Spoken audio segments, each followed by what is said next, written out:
Hola Gabriela, ¿cómo estás? Hola, ¿cómo te va? Muy bien, Muy bien. muy bien, gracias. Leo, Gabriela Sica es doctora por la Universidad de Sevilla, España, y se desempeña como investigadora del CONICET y además como docente de la Facultad de Humanidades y Ciencias Sociales de la Universidad Nacional de Jujuy. Yes. Gabriela, eh, decíamos el otro día, comentábamos, que cuando yo empecé a caminar por el país, por el noroeste, por La Puna precisamente, se veía, entre comillas, deshabitada, como que la gente que hubo en alguna época, si la hubo, ya no estaba.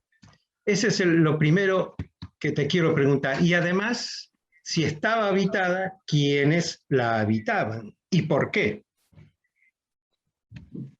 Bueno, eh, hay que pensar que lo que muestra la arqueología, o sea, antes de la invasión de los europeos a lo que es la zona actual de la Puna de Jujuy, lo que muestra la arqueología es que no solamente estaba habitada, sino, por ejemplo, que había zonas de cultivo mucho más extensas y que se han perdido en la actualidad.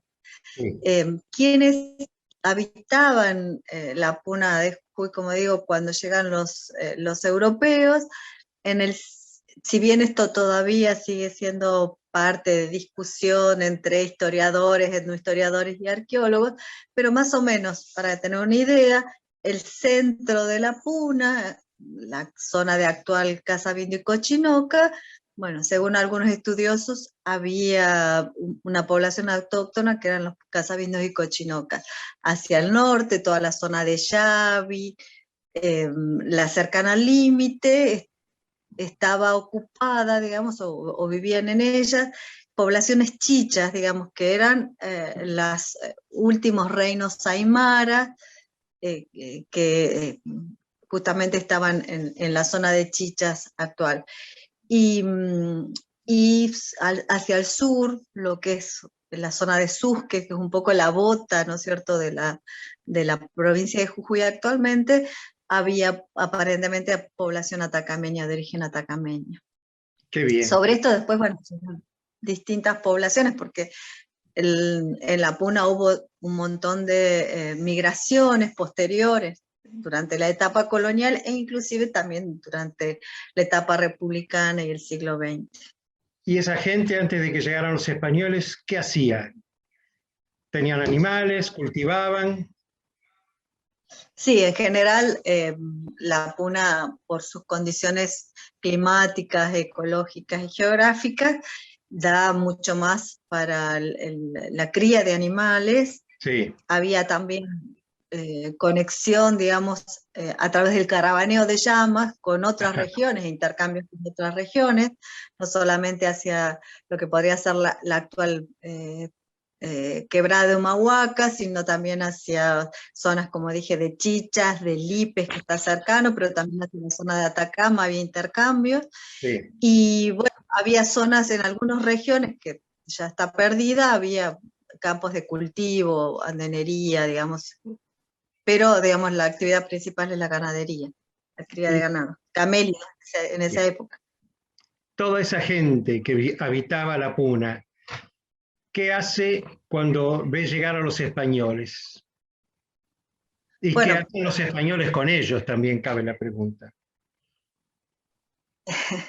bueno, durante un tiempo, digamos, durante por lo menos 50 años, la Puna se convierte en una zona de paso de las primeras huestes españolas, eh, y recién, digamos, en ese tránsito ya empiezan los primeros contactos, muchas veces resistencia de guerra, otras veces adquisición también de algunos elementos que traían los europeos, Sí. y en algún momento entra algún sacerdote y bautiza, digamos, es un bautismo muy superficial, obviamente, pero de alguna manera la conquista definitiva, la campaña final hacia la Puna es 1589 más o menos. ¿qué les interesa a los españoles entrar en esta región? Bueno, primero que es el paso obligado hacia lo que después va a ser la gobernación de Tucumán, y por otra parte, porque a finales del siglo XVI descubren yacimientos mineros en la zona de Cochinoca, en la zona de Pan de Azúcar, había minería de plata. ¿Y cómo es la relación con la población local? ¿Qué hacen con esa gente? ¿Dónde lo ubican?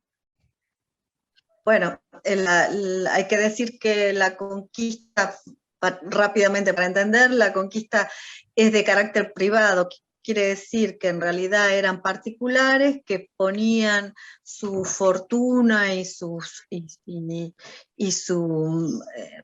fortuna, su capital para armar una hueste, para conquistar un lugar, y a cambio de eso, digamos, el rey les entregaba muchas veces tierras por un lado y lo que se llamaban mercedes de encomiendas por el otro.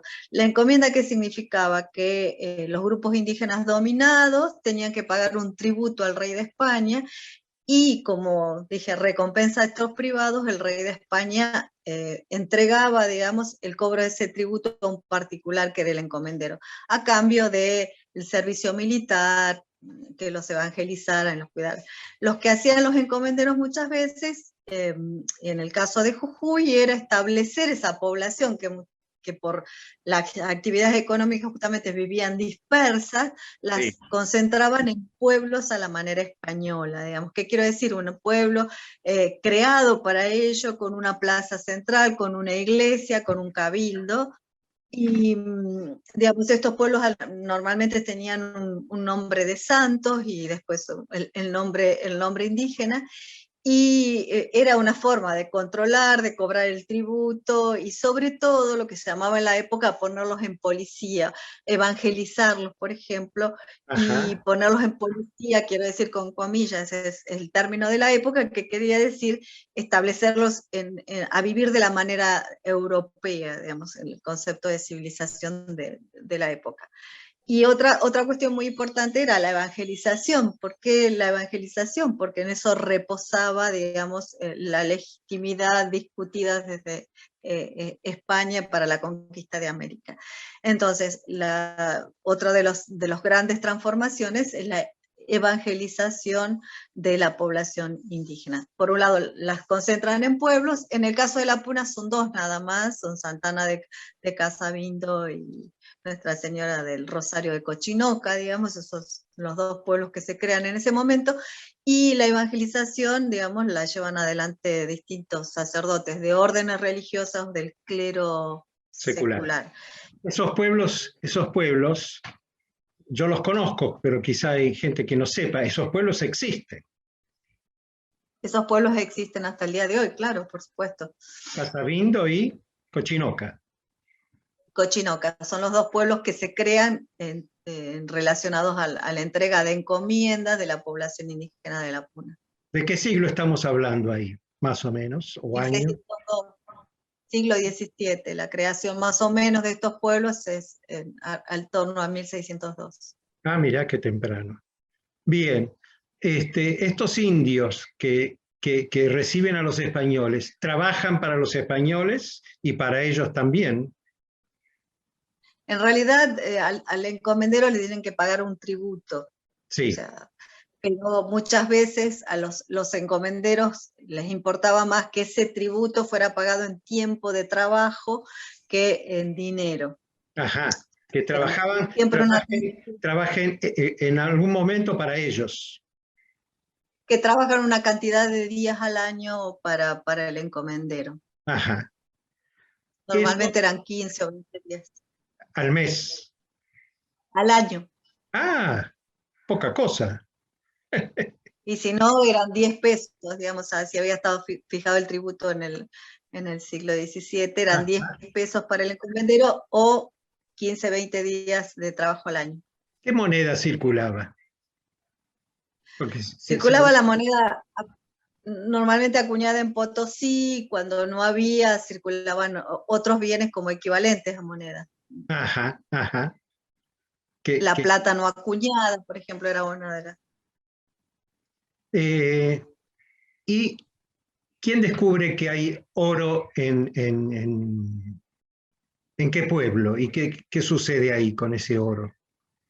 Bueno, las primeras explotaciones mineras habían sido cercanas a lo que era el asentamiento principal de Cochinoca, por eso es que el pueblo lo corren, digamos, el pueblo colonial lo corren.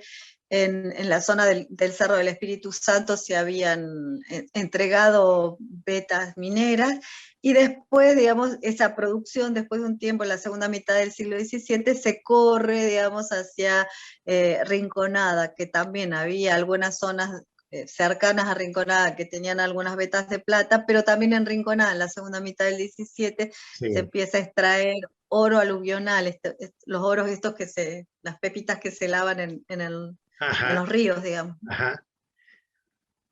Toda esta situación que descripta así parece que resultaba cómoda, tanto para unos para los otros. Unos trabajaban, los otros cobraban, 15 días. ¿Eso cuánto dura? ¿Hasta qué siglo dura y por qué se rompe todo eso? ¿Por qué se quiebra? Es el sistema que funcionaba, digamos, bien o relativamente bien. Bueno, funcionaba bien para los españoles, básicamente, para el encomendero, ¿no es cierto? De todas Sí. maneras, no sé, para los indígenas era una carga extra de trabajo o de por lo menos conseguir dinero para pagar ese tributo. Esto Ajá, se rompe en 1810, digamos. En 1811, en realidad, la Junta la Junta Grande, digamos, después de Mayo, de la Revolución de Mayo, se crea una Junta Grande. Esa Junta decreta la abolición del tributo. Y inmediatamente una junta que había en Salta decreta la abolición del tributo para el territorio de lo que era la gobernación e intendencia de Salta, donde estaba incorporada la puna. O sea, la encomienda de Casamiento de Cochinoca es una de las últimas encomiendas que llega hasta la Revolución de Mayo. ajá. Me faltó En, en, preguntar. en Sí, sí, perdón, no, perdón, sí. Te escucho. encomendero. No, no te escuché. No, digo que es una de las últimas encomiendas que llega con encomendero al siglo XIX, ¿no? Ajá. No te pregunté por el Marqués de Tojo, que es del 18, pero es un personaje interesante en la puna. Claro,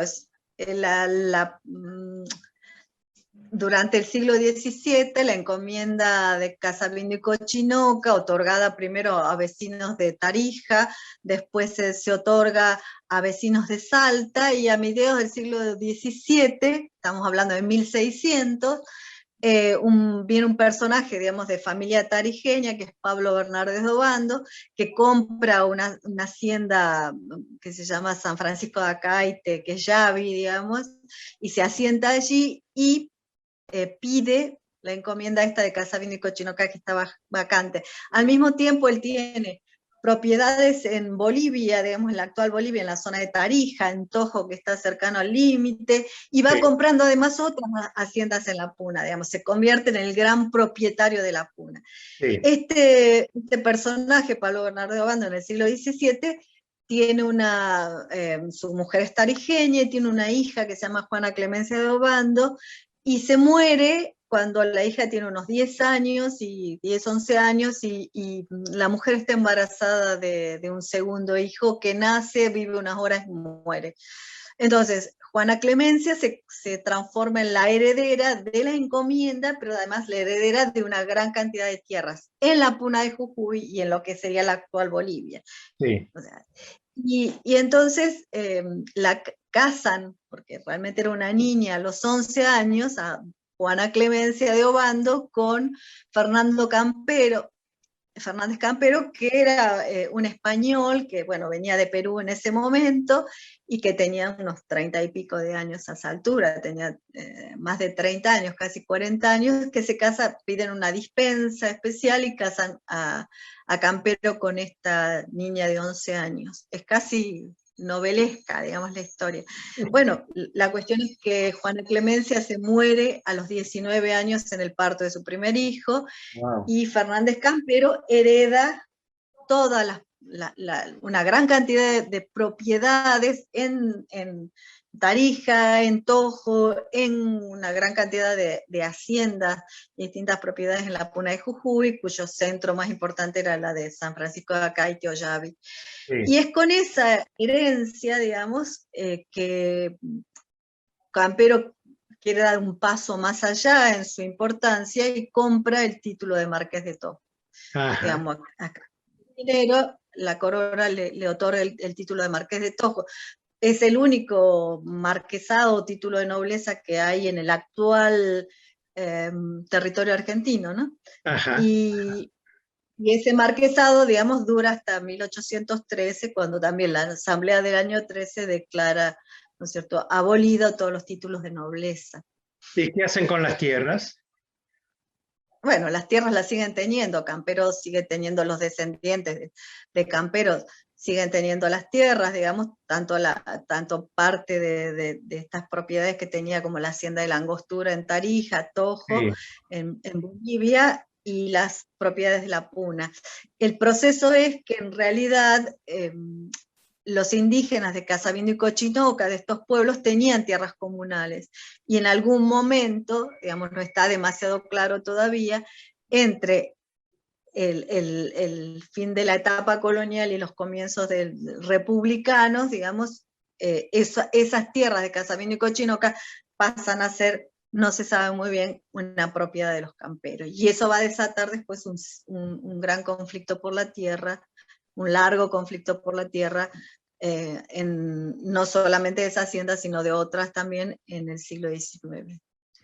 Antes de entrar en el XIX, me contaste hace poco, porque insisto en esto de la Puna deshabitada, pero me contaste algo muy gracioso para mí, por lo menos, con respecto a las pulperías. Que eso claro, porque en realidad es la cantidad de gente que había en la Puna, el dato que vas a dar.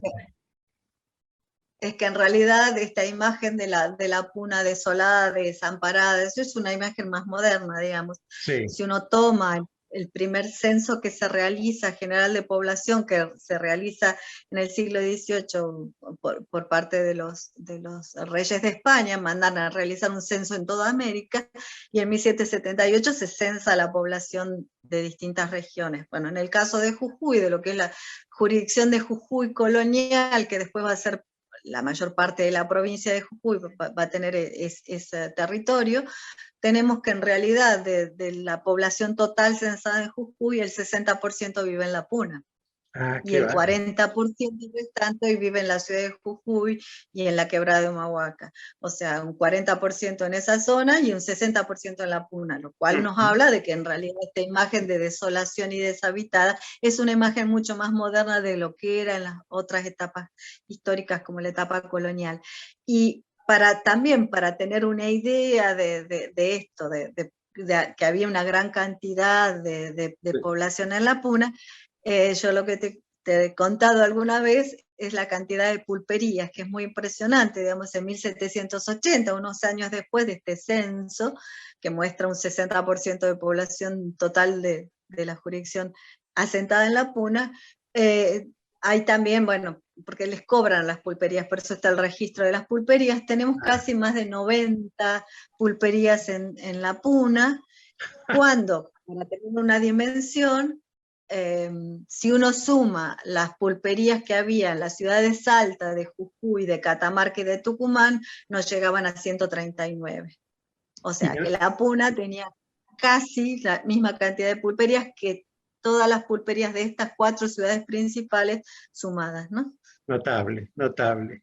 Bueno, me encanta. ¿De dónde es la población?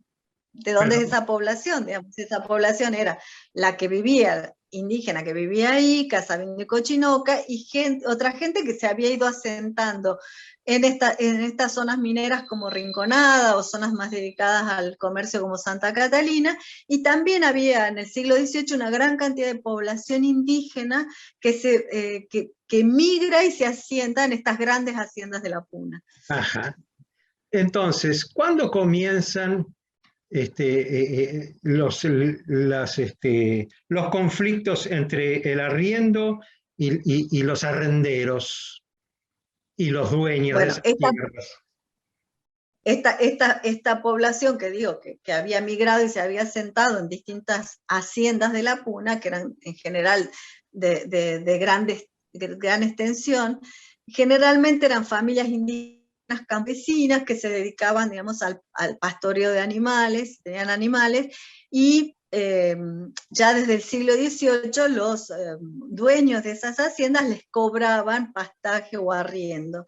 Esto quiere decir que este pastaje o arriendo se pagaba en dinero, pero a finales del siglo XVIII y a comienzos del XIX se empieza a establecer un sistema por el cual a ese arriendo pagado en dinero se les empieza a cobrar, digamos, o a adicionar, digamos, que los arrenderos tienen que pagar una cantidad de días de trabajo, más o menos también 15 días al año que tenían que trabajar para el dueño.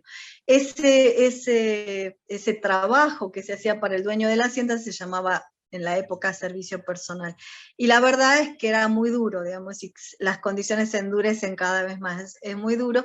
Por lo tanto, a lo largo del siglo XIX, el tema del arriendo es un tema de una gran preocupación para la población arrendera, y a lo cual desde más o menos 1850, porque ya en 1835 Jujuy se ha constituido una provincia, digamos, sí. A partir de 1850, sobre esas condiciones de pagar pastaje y además trabajar para el dueño de la hacienda, la provincia pone una serie de impuestos, en algunos casos a los dueños de la tierra que las trasladan obviamente a sus arrenderos, y también pone algunos impuestos sobre la posesión de animales, por ejemplo, y sobre las cosechas. Con lo cual la situación se vuelve mucho más conflictiva totalmente por la presión, por un lado fiscal de la provincia y por otro lado la propia presión que ejercen los dueños de la tierra.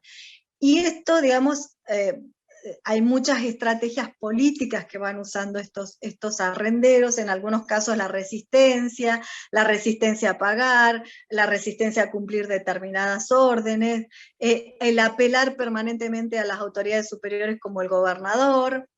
A veces hay levantamientos violentos como en Yavi, donde queman la receptoría de la aduana, digamos, son distintas, pero todo ese gran conflicto culmina, digamos, en la década de 1870, en dos batallas o dos levantamientos violentos que tienen, digamos, como antecedente previo, que a partir de una ley de la provincia sobre denuncias de tierras públicas, en realidad la provincia de Jujuy lo que está tratando de hacer es regularizar las posesiones y los títulos de tierras, y entonces los arrenderos de la hacienda de Casabindo y Cochinoca, que eran las antiguas tierras comunales, denuncian a la familia Campero diciendo que no tienen títulos legítimos. Ajá.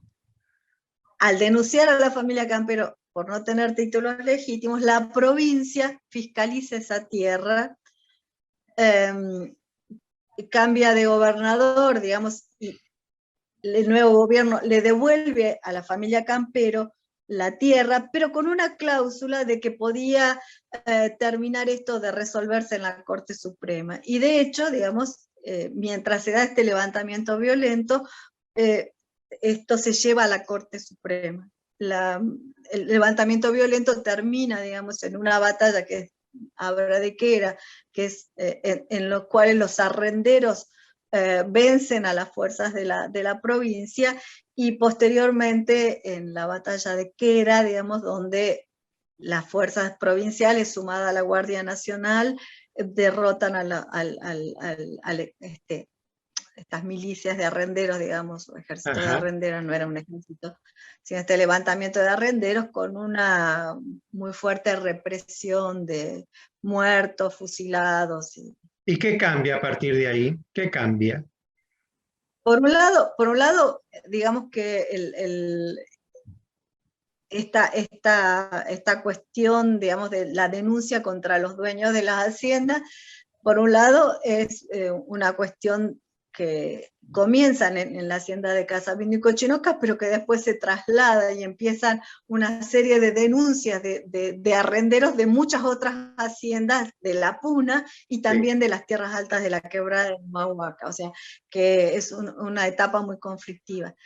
Posterior a que era, en realidad, la Corte Suprema vuelve le da la razón a los arrenderos diciendo que los familia Campero no tenía título legítimo sobre esa tierra, y entonces la hacienda de Casabindo y Cochinoca, que tenía unas 200.000 hectáreas aproximadamente, es fiscalizado, o sea, pasa a propiedad de la provincia. En ese momento el gobierno provincial promete a los arrenderos dividir la tierra en rodeos y venderse. La cuestión es que hacia la década del 90, 1890, no pasa esto, digamos, y la provincia vende y se vuelven a crear grandes haciendas sobre esas propiedades. Hay algunos intentos sobre otra hacienda que no es esta, que era la de Rinconada, que sí el Estado provincial se la vende a los arrenderos. Pero bueno, esta cuestión de la tierra queda como siempre latente, es un conflicto, y sobre todo es un conflicto muy fuerte pagar pastaje y el trabajo para el dueño de la tierra, ¿no es cierto? Y por lo tanto continúa, digamos, muchas veces se reaviven determinados contextos políticos que pueden ser propicios para los pedidos de los arrenderos. Una etapa de levantamientos también muy fuertes de arrenderos es en la década de 1920, porque bueno, es la llegada del radicalismo al poder, que tiene un programa de tierras, y por lo tanto, digamos, ahí nuevamente se reaviva la cuestión de que si son dueños o de denunciar a los dueños de las haciendas como propietarios ilegítimos. Y finalmente, digamos, una nueva etapa también, una nueva coyuntura en la cual hay intentos justamente de modificar esta situación, se da con el peronismo, el momento alrededor en la década del 40, cuando asume Perón, y entonces ahí se va a dar el Malón de la Paz. El Malón de la Paz, entonces, es parte de un larguísimo proceso de conflicto por la tierra, pero que no solamente es un conflicto que tiene distintas estrategias, como dije, que va desde la resistencia a la autoridad, al pedido de mediación por parte de las autoridades provinciales. En este caso, bueno, ya lo va a explicar una colega que sabe mucho sobre el tema, qué es lo que busca el Malón de la Paz, pero tiene que ser visto en esta larga y compleja historia en torno al arriendo y en torno a la propiedad de la tierra en la Puna. Muchas gracias, Gabriela Sica. Perfecto, claro y entendible. Muy amable. Que sigas bien. Muchas gracias a ustedes. Adiós.